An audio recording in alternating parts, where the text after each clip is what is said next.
दोस्तों, भारत में टेस्ला का कारोबार तबाह हो जाएगा और ये हम नहीं, चीन बद्दुआ देते फिर रहा है। जी हाँ, एलन मस्क के मेगा प्लान को लेकर खिसियाने लगे चीन। जी हाँ, चलिए जानते हैं कि आखिर ये पूरी कहानी है क्या।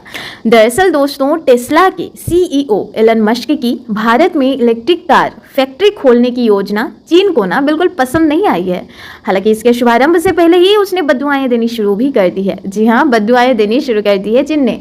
टेस्ला का भारत की ओर झुकाव बढ़ने से चीन बुरी तरह से खिसिया गया है और उसने कह दिया कि भारत में टेस्ला का कारोबार तबाह हो जाएगा। हालांकि दोस्तों, आपको बता दें कि एलन मस्क इस महीने के अंत में भारत की यात्रा करने वाले हैं और इस दौरान उनकी प्रधानमंत्री नरेंद्र मोदी से भी मुलाकात होनी है और उनसे मिलने के बाद टेस्ला अपने कारखाने की योजना के बारे में कई बड़ा ऐलान भी कर सकती है।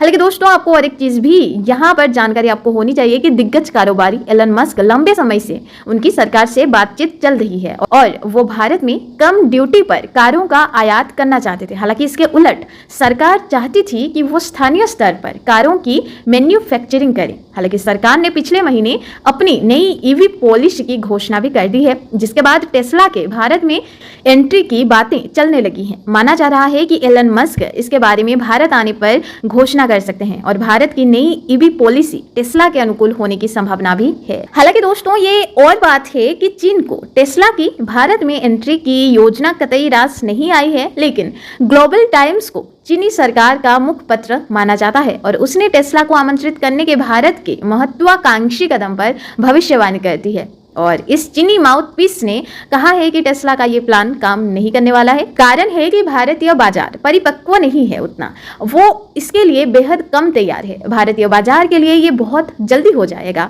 तो दोस्तों, चीन सरकार के मुखपत्र में कहा गया कि ईवी को बड़े पैमाने पर अपनाने के लिए भारत के सामने एक बड़ी बाधा पब्लिक चार्जिंग इंफ्रास्ट्रक्चर की अनुपस्थिति है। भारत के कई क्षेत्रों में लगातार बिजली कटौती का सामना करना पड़ता है और ऐसे में इसमें कहा गया है कि भारत में बिजली की कमी हो रही है। अधिक बिजली पैदा करने के लिए कोयला खदानों और बिजली संयंत्रों के विस्तार से जलवायु लक्ष्यों को पूरा करना मुश्किल हो जाएगा। तो ऐसे में चीन के खिसियाकर इस तरह की अपमानजनक बातें बोलने का कारण है। दरअसल चीन के कई दिग्गज ईवी मैन्युफैक्चरर्स ने पहले भारत में ईवी मैन्युफैक्चरिंग में दिलचस्पी दिखाई थी, लेकिन भारत सरकार ने उन्हें मंजूरी नहीं दी थी। भारत और चीन के जो संबंध है वो खराब चल रहे थे। हालांकि दोनों देशों के सैनिकों के बीच सीमा पर कई झड़पें भी हो चुकी हैं और भारत ने चीनी निवेश को गहरी जांच के दायरे में भी रख दिया है। तो ऐसे में चलिए देखते हैं कि आखिर चीन का जो ये बद्दुआ है ये सच में आगे चल के सच होता भी है या फिर इसका कुछ अलग ही अंजाम हमें देखने को मिलता है।